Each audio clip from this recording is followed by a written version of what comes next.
Car दोस्तों, अर्जुन का धनुष गांडीव था, जो एक दिव्य और अत्यंत शक्तिशाली हथियार था, जिसके बारे में कई खास बातें हैं। पौराणिक मान्यताओं के अनुसार गांडीव धनुष महर्षि दधीच की हड्डियों से बना था, ठीक उसी तरह जैसे इंद्र का वज्र। इसमें एक दिव्य चेतना थी, जो यह जान जाती थी कि अर्जुन किस लक्ष्य को भेदना चाहते हैं। गांडीव धनुष इतना शक्तिशाली था कि उसके टंकार से पूरा युद्ध क्षेत्र गूंज उठता था और कोई भी मनुष्य या देवता इसका सामना नहीं कर पाते थे। गांडीव धनुष भगवान श्री कृष्ण ने मयासुर से प्राप्त किया था, जिन्होंने इसे अर्जुन को दिया था। अर्जुन को यह धनुष इसलिए दिया था क्योंकि यह उनके लिए ही सबसे उपयुक्त था।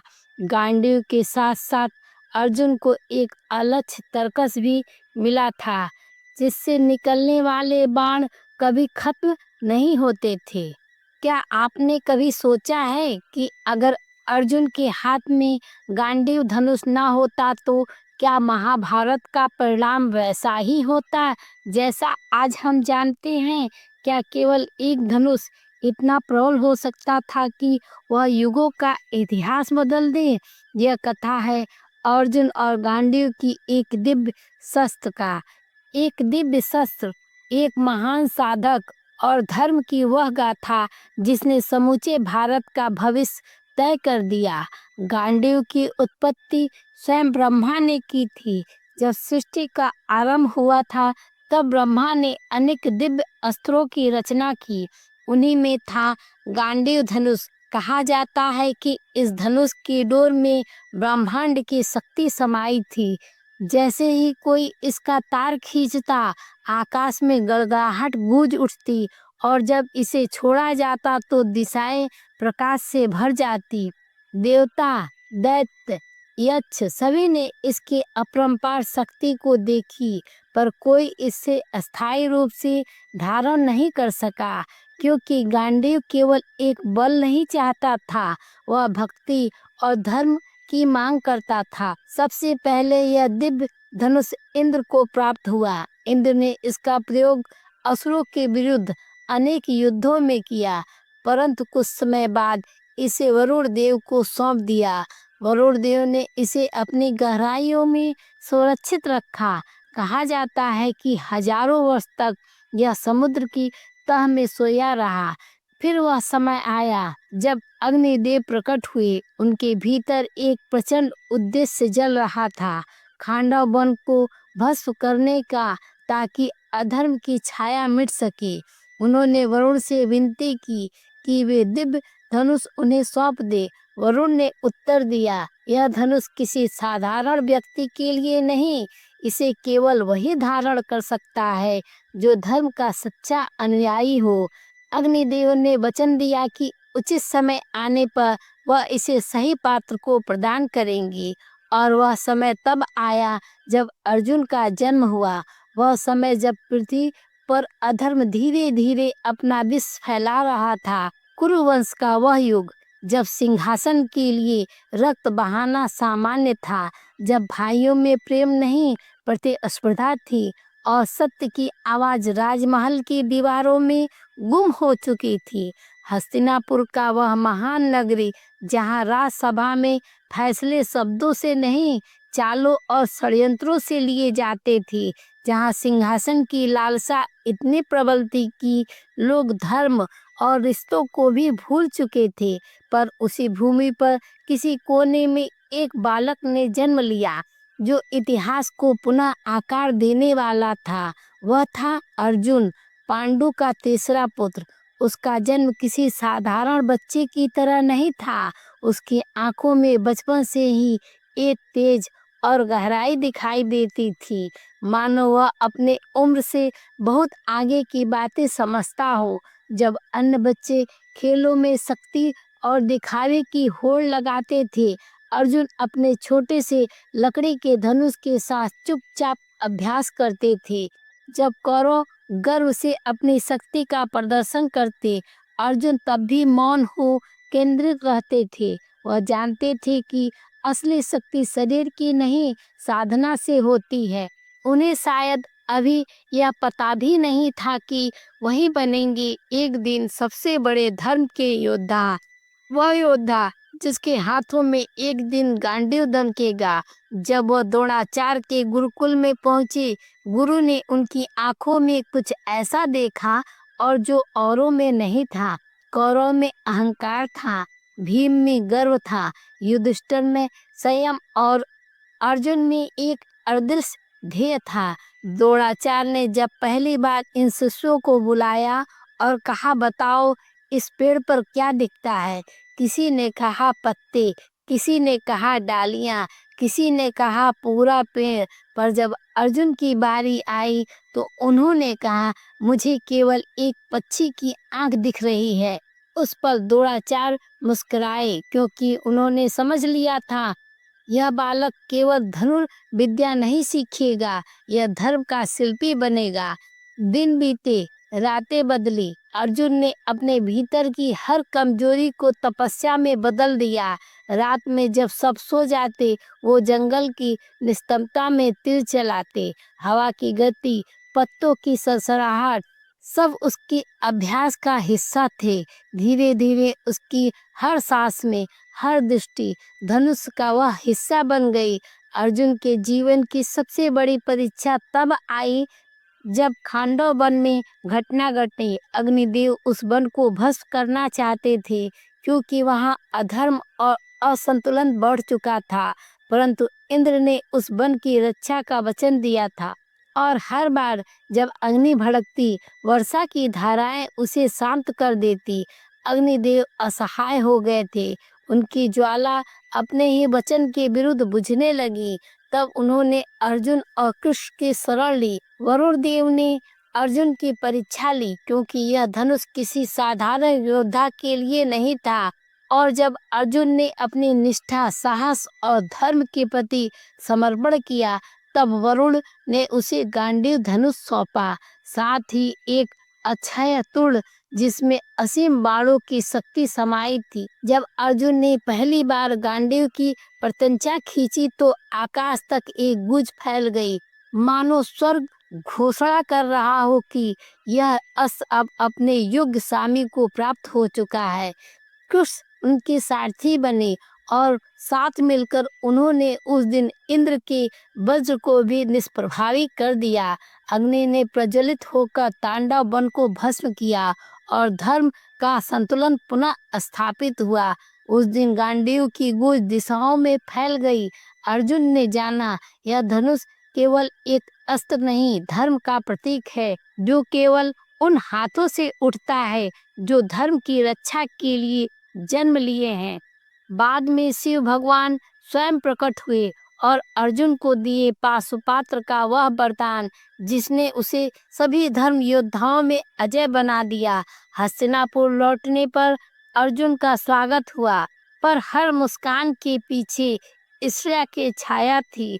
कौरव के हृदय में असंतोष था, क्योंकि उन्होंने देखा अब अर्जुन केवल एक धनुर्धर नहीं, बल्कि वह शक्ति बन चुका है जो धर्म का पक्षधर है। दुर्योधन के मन में आग भड़क उठी। वह समझ चुके थे कि यदि कभी युद्ध हुआ तो यह गांडीव ही उनकी पराजय का कारण बनेगा।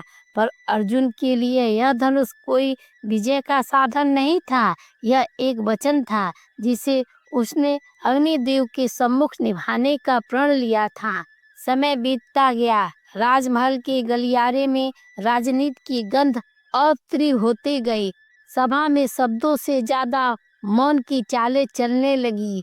और एक दिन वह दिन आया जब धर्म का वस्त्र उतार दिया गया और सम्मान का अपमान हुआ। द्रौपदी अग्नि से उत्पन्न हुई वह नारी जो स्वयं प्रतिशोध की ज्योति थी, सभा के बीच खींची गई, और अर्जुन के हृदय में जो अग्नि सुलग रही थी वह गांडीव के भीतर जाकर एक ध्वनि बन गई। अब यह मौन नहीं रहेगा। उस दिन अर्जुन मौन रहे, क्योंकि समय ने अभी संकेत नहीं दिया था, पर उसकी आंखों में जो वचन था वह आकाश ने भी सुना। फिर आया वनवास का 13 वर्षों का निर्वासन, जिसमें अर्जुन ने शस्त्र नहीं छोड़ा, बल्कि स्वयं को फिर से गढ़ा। वनवास केवल दंड नहीं था, वह अर्जुन के लिए एक आंतरिक साधना थी। जहाँ सभी भाई दुख में डूबे थे, वह जंगलों में ध्यान कर रहे थे। कभी पहाड़ों पर, कभी नदी के किनारे, कभी घने जंगलों में वह अपने भीतर की शक्ति को समझने लगे। कहते हैं, वर्षों तक हिमालय की गुफाओं में रहे, जहाँ वायु भी स्थिर था और शक्ति इतनी गहरी कि मन डूब जाए। वहीं उन्होंने महादेव को प्रसन्न करने के लिए तप किया। दिन रात एक ही स्वर गूंजता था, हर हर महादेव। वर्षों बाद जब वनवास समाप्त हुआ, हस्तिनापुर की धरती पर फिर सभा सजी, पर इस बार शब्द नहीं, युद्ध के संकेत बोले। दुर्योधन ने धर्म की सीमाएं लांघ दी। राज्य, अहंकार और मोह, इन तीनों ने मिलकर ऐसा अंधकार रचा जिसमें सत्य दब गया। और तब आकाश के नीचे वह भूमि चुनी गई जहाँ युगों युगों का निर्णय होना था। कुरुक्षेत्र की धरती, लाखों सैनिकों, हवा में धूल और भय, और आकाश में प्रतीक्षा। एक ओर अधर्म की सेना और दूसरी ओर 5 पांडव, और उनके बीच खड़ा था एक योद्धा जिसके हाथ में गांडीव धनुष था। वह था अर्जुन। उस दिन सुबह जब सूर्य उदय हुआ तो उसकी किरणें लाल नहीं, रक्तिम थी। अर्जुन के रथ पर खड़े थे कृष्ण, सारथी के रूप में। रथ के पहिए धूल में घूमते और युद्ध भूमि मौन थी, मानो स्वयं समय और सांस रोक कर देख रहा हो। अर्जुन ने सामने देखा, भीष्म, द्रोण, कर्ण, जयद्रथ, हर चेहरा उसके जीवन का कोई अध्याय था। उसकी उंगलियां गांडीव की डोरी पर टिक गई, पर मन कांप उठा। वह बोला, हे माधव, मैं यह युद्ध नहीं कर सकता। इस समय मेरे गुरु, मेरे सगे, उन पर तीर कैसे चलाऊं? कृष्ण मुस्कुराए, अर्जुन, तू शरीर देख रहा है, आत्मा नहीं। यह युद्ध केवल तेरा नहीं, यह युद्ध धर्म और अधर्म का है। जब धर्म खतरे में हो तो मौन भी अधर्म बन जाता है। अर्जुन ने नेत्र मूंदे, वह सुन रहा था, मानो गांडीव भी उसकी हथेलियों में फुसफुसा रहा हो। अब युग बदलने का समय है। अर्जुन ने गहरी सांसें ली और गांडीव की डोरी खींची। वह स्वर जो आकाश में गूंजा, मानो स्वयं पृथ्वी ने उत्तर दिया हो, अब युग बदलेगा। फिर शुरू हुई वह वर्षा, जिसमें बाण, फूल नहीं, बिजली बनकर गिरे।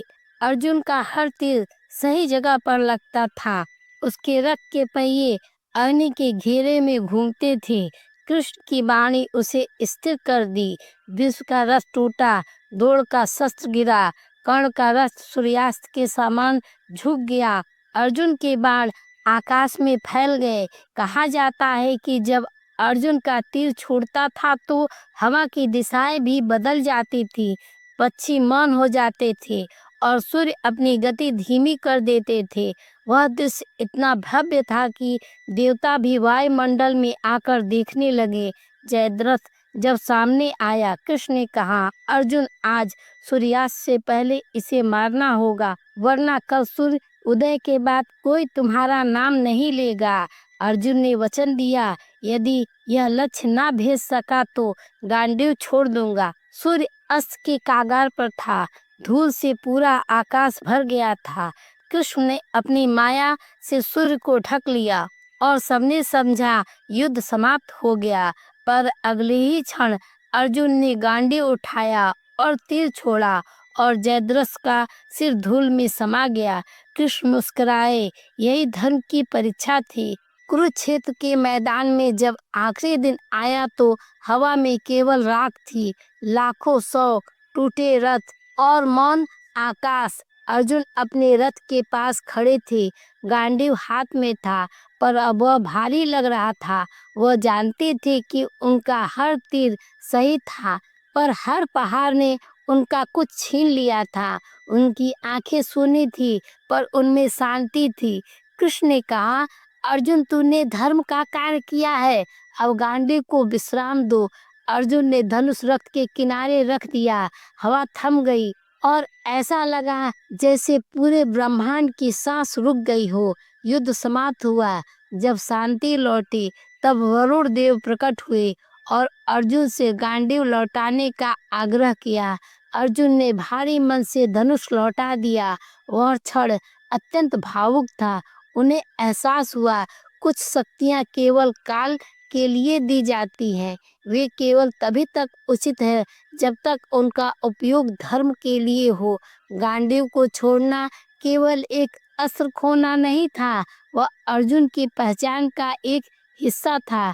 पर उसी क्षण उन्हें यह भी समझ आया कि सच्ची शक्ति उनके भीतर थी, किसी अस्त्र में नहीं। यह कथा आज भी उतनी ही प्रचलित है। हम अक्सर सोचते हैं कि सफलता, शक्ति, धन या पद से मिलती है, पर अर्जुन ने दिखाया कि यह सब तभी मूल्यवान है जब उनका उपयोग धर्म और न्याय के लिए किया जाए। गांडीव का असली अर्थ यही था।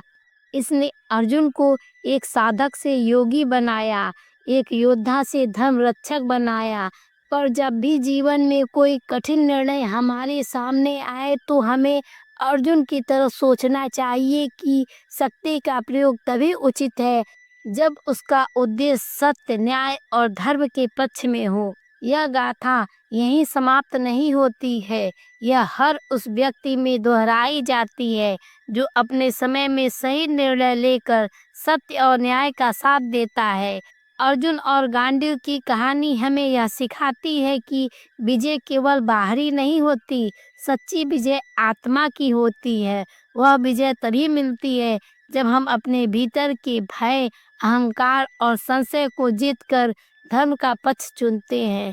आज जब भी कोई व्यक्ति अन्याय के विरुद्ध खड़ा होता है, सत्य का साथ देने का साहस करता है, तो उसके भीतर कहीं न कहीं वही गांडीव जाग उठता है। यही अर्जुन का सबसे बड़ा संदेश है। शक्ति का उद्देश्य विजय नहीं बल्कि धर्म की रक्षा है। दोस्तों, अगर यह कथा आपको अच्छी लगी हो तो आप अपने दोस्तों को जरूर शेयर करें।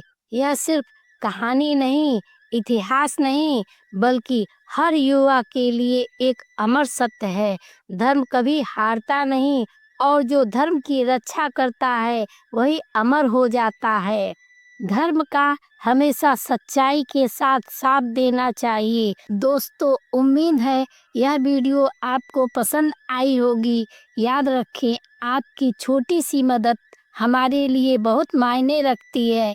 इसलिए इस चैनल को सब्सक्राइब करके वीडियो को लाइक ज़रूर करें और अपने विचार कमेंट में ज़रूर बताएं।